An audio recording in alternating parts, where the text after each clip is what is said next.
ओम नमः शिवाय। मित्रों, भक्तमाल में सुंदर एक दृष्टांत मेरे पढ़ने में आया, वो आप लोगों को मैं सुनाता हूँ। जो भगवान विष्णु का मत्स्य अवतार है उसका वर्णन मैं आप लोगों को सुनाना चाहता हूँ। बात उस समय की, ब्रह्मा जी को नींद आने लगी तो उनके मुख से जो वेद थे वो बाहर निकल कर गिर गए। तो वहाँ पर जो हैवग्रीव नाम का जो राक्षस था उसने उन वेदों को चुरा लिया। तो ये जो भगवान विष्णु थे उन्होंने इस सबको देख लिया और हयग्रीव की जो चेष्टा, उसकी जो मंशा थी उसको समझ लिया। द्रविड़ देश के एक राजश्री जो राजा थे सत्यव्रत, वो बड़े ही धर्मप्रद और धर्मपरायण राजा थे। एक दिन वह पूजा अर्चना करके सूर्यदेव को अर्घ देने के लिए उन्होंने अपनी जो हथेली में जल भरा तो उसमें एक छोटी सी मछली आ गई।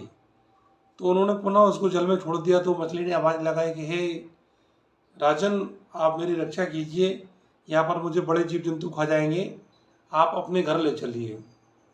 तो जो राजन थे उन्हें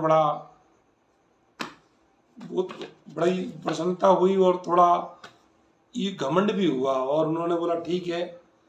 तो उन्होंने अपने कमंडल में उसको रख लिया। तो घर पहुँचते पहुँचते वो कमंडल से बड़ी हो गई। तो फिर उन्हें एक टब में रखा, फिर टब से उनको एक बड़ी टंकी में रखा। ऐसे करके वापस वो समुद्र में छोड़ने आ गए। 500 योजन का जो शरीर है उन्होंने धारण कर लिया।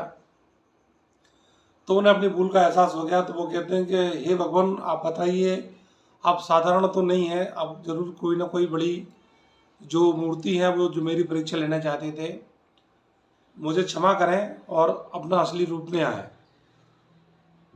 तो भगवान विष्णु असली रूप में आते हैं।